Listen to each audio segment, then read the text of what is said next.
दधानां कर पद्माभ्यां क्षमाला कमंडलु देवी प्रसीदतु मयि ब्रह्मचारिण्य नुत्यमा। बोलिए देवी ब्रह्मचारिणी की जय। भक्तों, माँ दुर्गा नवशक्ति का दूजा पावन स्वरूप है देवी ब्रह्मचारिणी का। माँ दुर्गा का यह स्वरूप भक्ति और सिद्धि देने वाला है, अर्थात भक्तों और सिद्धों को अनंत फल प्रदान करने वाला है। नवरात्रि के दूजे दिवस माँ ब्रह्मचारिणी का पूजन मनन करने से मनुष्य को तप, त्याग, वैराग्य, सदाचार और मनुष्यों में संयम की वृद्धि होती है। तो एक बार दोनों हाथ उठाकर बोलिए, बोलिए मैया ब्रह्मचारिणी की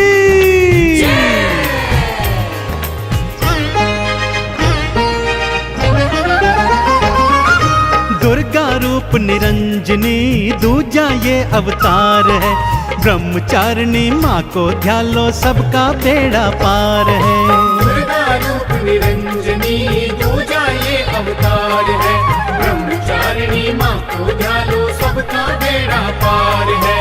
ब्रह्मचारिणी नमो नमः, आदि भवानी नमो नमः, जन कल्याणी नमो नमः, माँ वरदानी नमो नमः। ब्रह्मचारिणी नमो नमः, आदि भवानी नमो नमः, जन कल्याणी नमो नमः, माँ वरदानी नमो नमः।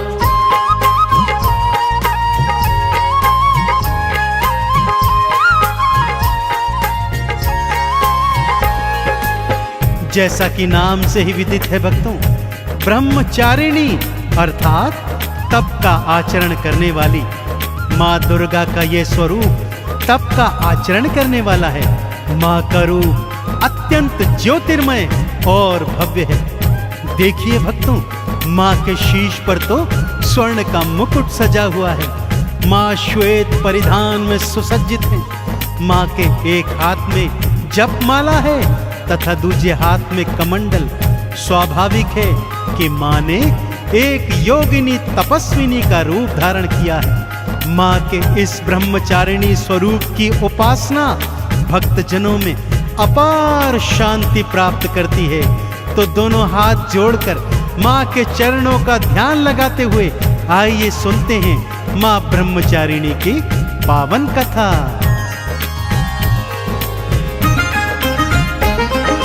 ब्रह्मचारिणी मैया भक्तों श्वेत वस्त्र को धारे है। जपमाला ले करके हाथ में शिव का नाम उचारे है।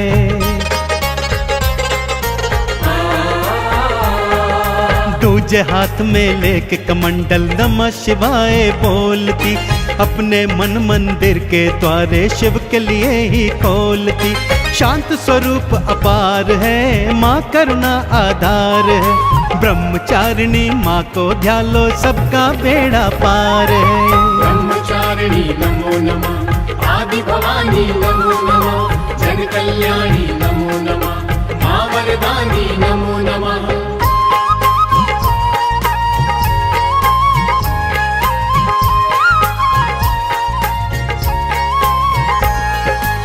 भक्तों, पहले नवरात्र में माँ शैलपुत्री की पावन कथा में मैंने आपको माँ सती की मार्मिक और पावन कथा सुनाई थी। वही माँ सती इस जन्म में पर्वतराज हिमालय के घर में पुत्री रूप में अवतरित हुई। माता पिता बहुत प्रेम से पुत्री का लालन पालन करते थे, परंतु पुत्री के मन में तो भगवान शिव को वरण करने की लगन लगी हुई थी। वो तो खेल भी ऐसे खेलती थी भक्तों कि स्वयं दुल्हन बन जाती और भगवान भोलेनाथ को दूल्हा मान उनसे विवाह करती रहती।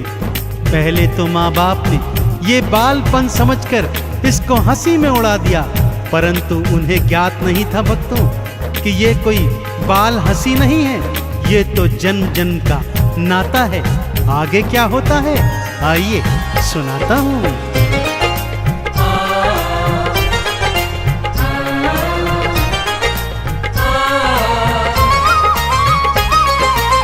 बालापन से शैलपुत्री माँ नमः शिवाय बोलती, अपने प्रेम को गौरा रानी शिव भक्ति में तोलती।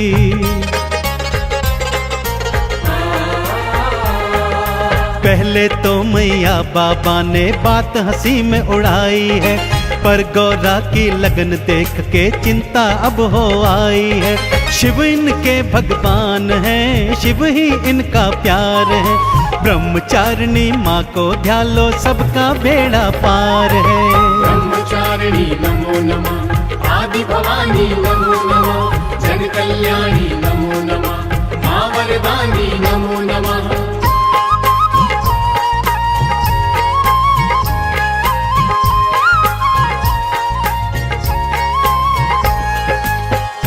बेटी शैलपुत्री अर्थात पार्वती अब युवावस्था की तरफ बढ़ने लगी थी भक्तों। उसे बढ़ता देख स्वाभाविक रूप से माँ बाप को उनके विवाह की चिंता सताने लगी। वो माँ बाप को समझाती, मैया बाबा चिंता मत कीजिए, मैं तो अपना वर पहले ही ढूंढ चुकी हूँ। ये सुनकर तो माँ बाप और भी चिंतित हो जाते। एक दिन राज पंडित बुलवाया और तीनों लोक में भिजवाया, जाओ गौरा के लिए कोई उचित वर ढूंढ के लाओ। राज पंडित जब जाने लगे तो मार्ग में शैलपुत्री ने उन्हें रोका, बोला पंडित जी आपका भ्रमण व्यर्थ है, मैं तो मन तन धन से शिव को अपना मान ही चुकी हूँ। माँ ने समझाया, बाबा ने समझाया, सखियों ने समझाया, परंतु शैलपुत्री गौरा एक न मानी। और अब समय आ गया था माँ के ब्रह्मचारिणी स्वरूप को धारण करने का। ब्रह्म ऋषि नारद के कहे अनुसार उन्हें शिव को प्राप्त करने के लिए अब घनघोर तपस्या जो करनी थी। राजमहल को छोड़ी गौरा और वनों में आई है, शैलपुत्र के रूप को त्यागा योगी रूप धराई है। छोड़े सारे वस्त्र राजसी श्वेत वस्त्र को धारा है, शिव शंकर का ध्यान लगाती शिव ही सब संसारा है। मन में अब गंगाधार है, शिव ही सत्य आधार है, ब्रह्मचारिणी माँ को ध्यालो सबका बेड़ा पार है। ब्रह्मचारिणी नमो नमः, आदि भवानी नमो नमः, जन कल्याणी नमो नमः, माँ वरदानी नमो नमः।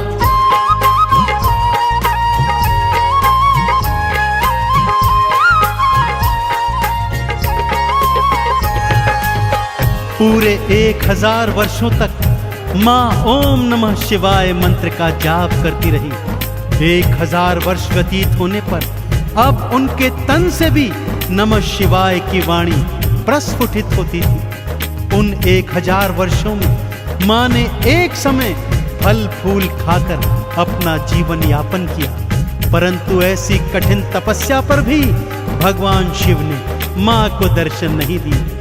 पिता हिमाचल और माँ मैना ने, सप्त ऋषियों ने आकर गौरा को बार बार समझाया, परंतु वो सब निराश हो गए और अपने अपने स्थानों को लौट आए। अगले 100 वर्ष मैया ने भूमि पर उगी घास शाक खाकर अपना जीवन व्यतीत किया, परंतु भगवान शिव फिर भी नहीं माने भक्तों, क्योंकि वो तो ब्रह्मचर्य व्रत धारण कर चुके थे। परंतु माँ भी तो हटी थी।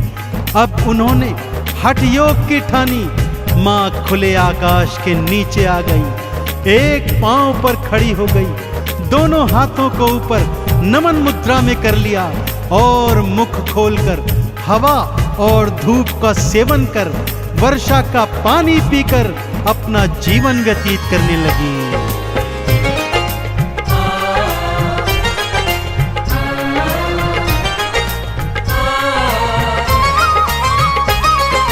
हवा धूप खाती थी मैया, वर्षा पानी पीती थी, नमः शिवाय मंत्र रात दिन मैया रानी जपती थी।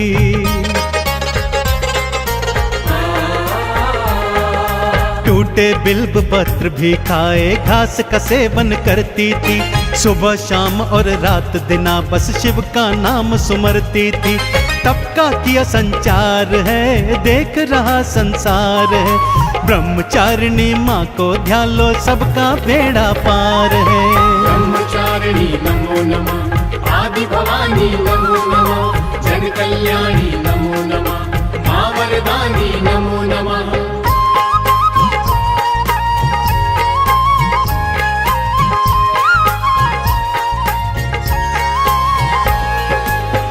नमः शिवाय मंत्र का जप करते करते माँ की काया एकदम क्षीण पड़ गई। भक्तों, सभी देवी देवता, ऋषि मुनि, सप्त ऋषिगण माँ की शरण में आ गए। माँ के तप की भूरी भूरी प्रशंसा करी और माँ से प्रार्थना करी कि हे माँ, अब अपना तप समाप्त कीजिए, क्योंकि आप जैसा तप न तो इस सृष्टि में आज तक किसी ने किया है और ना ही कभी कोई कर पाएगा।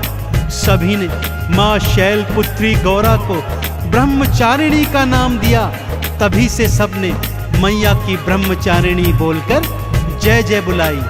सभी ने मिलकर चंद्रमौली भगवान शंकर को भी समझाया कि हे प्रभु, ये जो अपर्णा घास पात खाकर आपका घनघोर तप करती है, यही ब्रह्मचारिणी पूर्व जन्म में सती थी। कृपया इनका वर्ण कीजिए। सबके मनाने पर भगवान शिव मान गए, माँ को दर्शन दिया और उनके संग बड़ी धूमधाम से विवाह किया। तब हुआ पूर्ण मैया का शिव शंकर ने दर्श दिया। सबके समझाने पर शिव ने माँ गौरा से ब्याह किया।